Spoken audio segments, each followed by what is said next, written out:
I am a reconstruction.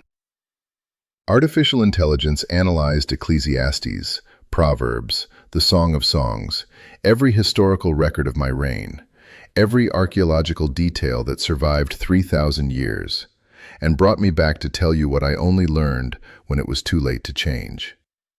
I had everything. I am not using that phrase as a figure of speech.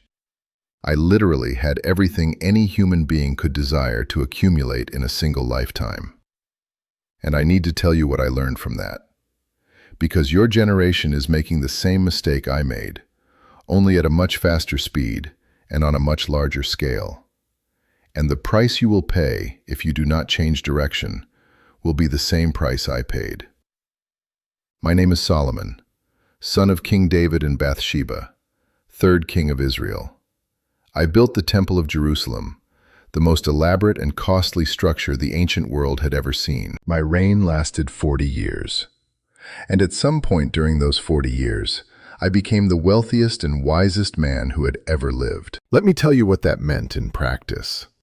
I received annually 666 talents of gold, just in regular tribute, not counting gifts and trade. 1 talent of gold is approximately 34 kilograms. Do the math. My fleet of merchant ships left from Ezion-Geber and returned loaded with gold from Ophir, sandalwood, precious stones. I had horses imported from Egypt, chariots, palaces. I had 1,000 women, 700 wives, and 300 concubines. Each one of them represented a political alliance with a different kingdom. I had everything power can buy and everything fame can attract. And at the end of my life, after all of that, I wrote a book. That book begins with a sentence I need you to hear carefully, because it is the conclusion of an entire lifetime of experience. Vanity of vanities, says the preacher. Vanity of vanities. All is vanity. That is not the pessimism of a depressed man.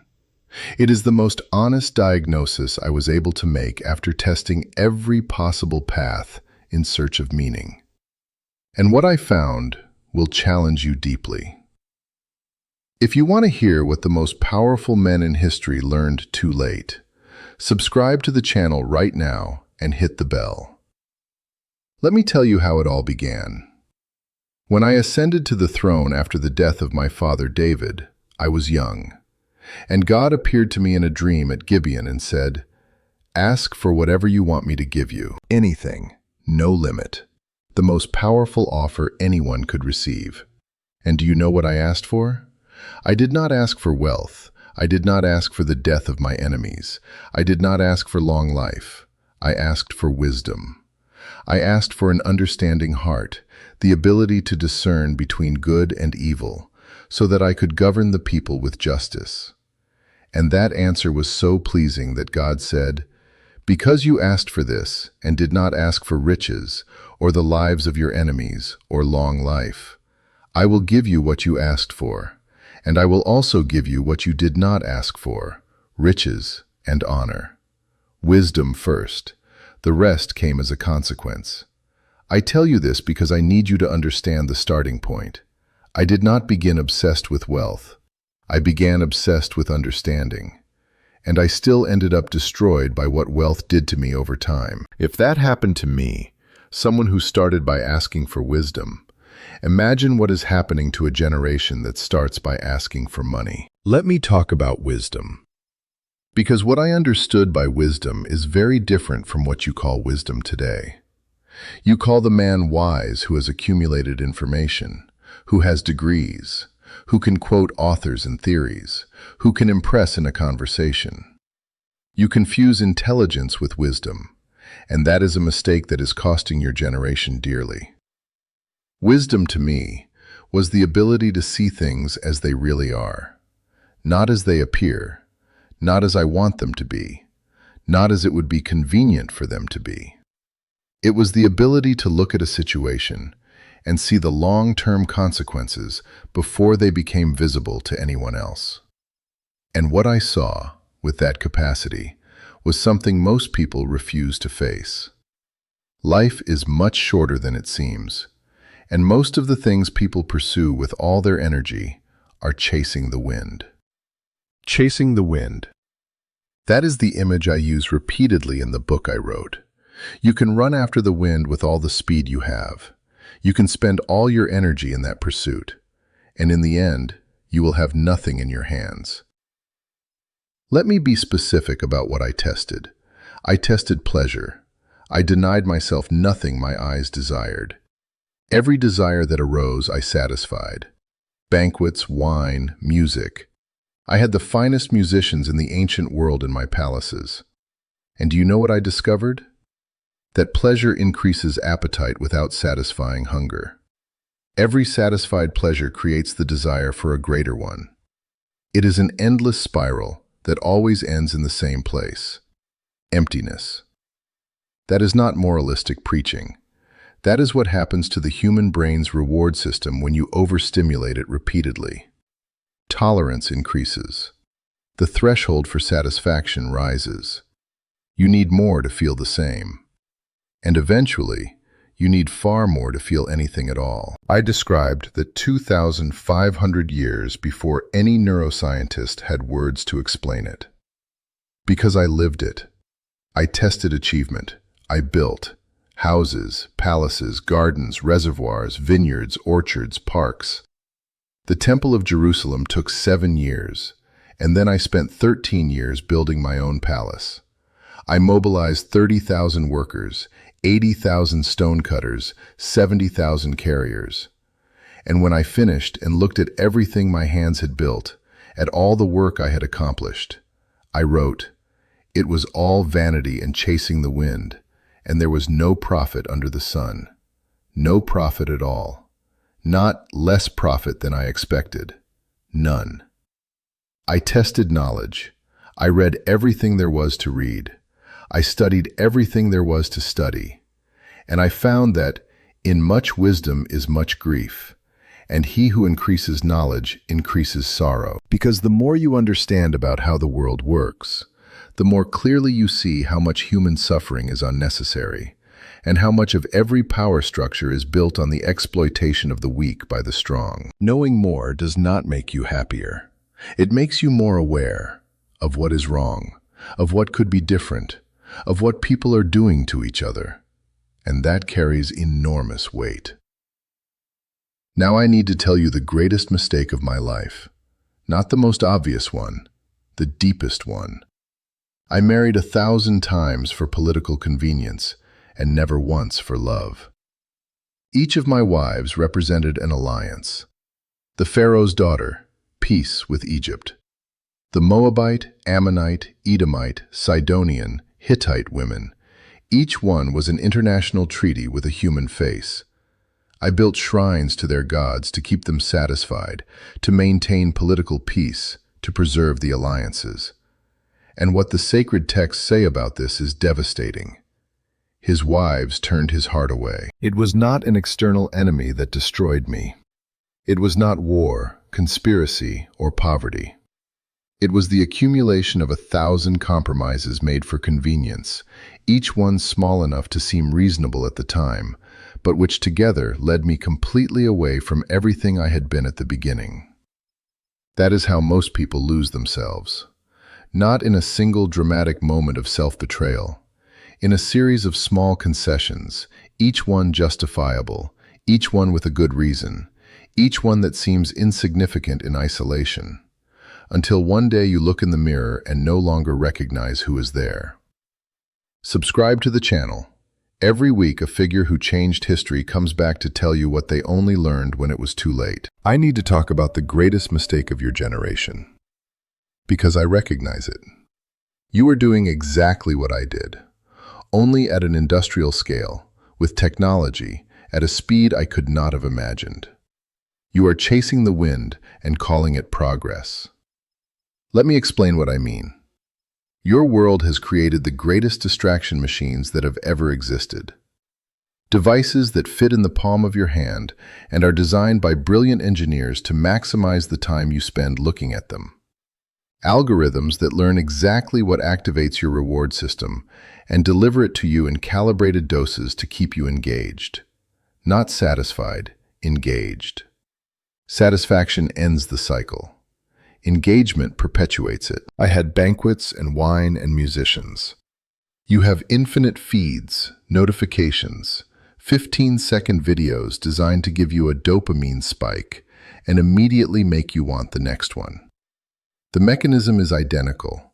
The scale is incomparably larger. And the result will be the same as what I described. No profit at all. I am not saying technology is evil. I am saying that anything, however good, when used to avoid the fundamental question of human existence, leaves you emptier than you were before. What is that question? I will get there. But first, I need to talk about money. Because I know more about money than anyone you have ever encountered. I was not merely rich. I was obscenely, absurdly, incomprehensibly rich. And I tell you with the full authority of someone who lived that, money does not solve the problem you think it solves. I know how that sounds. Easy to say for someone who already had it. And you are right, I already had it. So I am speaking from inside the experience, not from outside. Money solves the problems money can solve. Hunger, cold, access to medical care, physical safety, freedom of choice about where and how to live.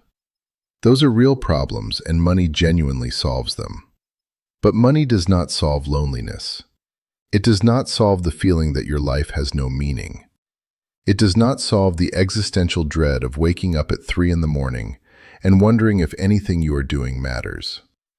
It does not solve the emptiness that remains after the excitement of a new purchase fades. And the mistake of your generation, the greatest mistake, the one that will cost most, is having confused these two categories of problems. It is believing that if you accumulate enough money, achieve enough success, build the right life for your social media profile, the second type of problem will disappear too. It will not. I tested that for you. I spent an entire lifetime testing it, and the verdict is written in a book you can read today. It will not. I need to talk about what happened to the wisdom I asked for. It did not disappear. I used it, and it produced extraordinary results. The judgments I made, the decisions I took, the teachings I gave became famous throughout the ancient world. Queens traveled from distant countries to hear my wisdom. But wisdom without character is a knife without a handle. You hold it by both ends. You use the knife and cut yourself at the same time. I knew what was right. I could see clearly what was wise. And I did the opposite, systematically, for decades, because my political alliances were more convenient than my principles. That is what destroys me when I look at leaders today. Politicians, business people, religious figures, public figures of every kind. Many of them are intelligent. Many of them know what is right. And they do the opposite, systematically, because what is right is inconvenient, and what is convenient is immediate. Intelligence without character does not produce wisdom. It produces sophistication in justifying the wrong. Let me talk about the book I wrote at the end of my life, Ecclesiastes. The preacher, the one who gathers people to teach them. That book is the most honest that exists in the sacred texts. It is a man at the end of an extraordinary life making a brutal and unromantic assessment of what he found. And what he found is disturbing. One generation passes away and another generation comes, but the earth endures forever. You will be gone. The earth remains. Your urgency does not change that. The eye is never satisfied with seeing, nor the ear with hearing. Desire is infinite. Resources are finite. That equation will never resolve in the direction you want. There is no remembrance of former things, nor will there be any remembrance of things to come. Most of what you do will be forgotten, even great accomplishments, even famous names. Time erases everything. Does that sound depressing? I understand. But the goal is not to depress you. It is to wake you up. Because after all of that, after that entire devastating inventory, I arrive at a conclusion. And that conclusion is the only thing that survives the test of everything I experienced. I need to tell you one last thing. At the end of my life, I had drifted so far from what had defined me at the beginning that the kingdom I built was divided immediately after my death. What took me 40 years to raise lasted only a single generation before splitting in two, not because of an external enemy, because of the choices I made inside. The alliances of convenience, the gradual concessions, the ego that occupied the space of purpose. That was the legacy I left, a divided kingdom. And I ask you with all seriousness, what legacy are you building? Not what will appear in your obituary or your social media profile. The real legacy. What will remain in the people who love you, in the communities you touched, in the places you left better than you found them. Because in the end, that is the only measurement that matters. Not how much you accumulated, how much you contributed. Not what you built for yourself, what you built that will survive you. Not how many people know your name, how many people have a better life because you existed. I knew that. I knew it from the very first day, when I asked for wisdom instead of wealth. And yet I spent decades drifting away from that knowledge, drawn by the seduction of what I could accumulate. Do not make the same mistake I made. Learn from someone who had everything and discovered, when it was too late to undo what had been done, that the only thing that really mattered was the one thing that cannot be bought, accumulated, or impressed on anyone. My name is Solomon, and what you do with that is the most important question of your life. If you made it this far, subscribe to the channel and share this video. There are people who need to hear this and have not found this channel yet.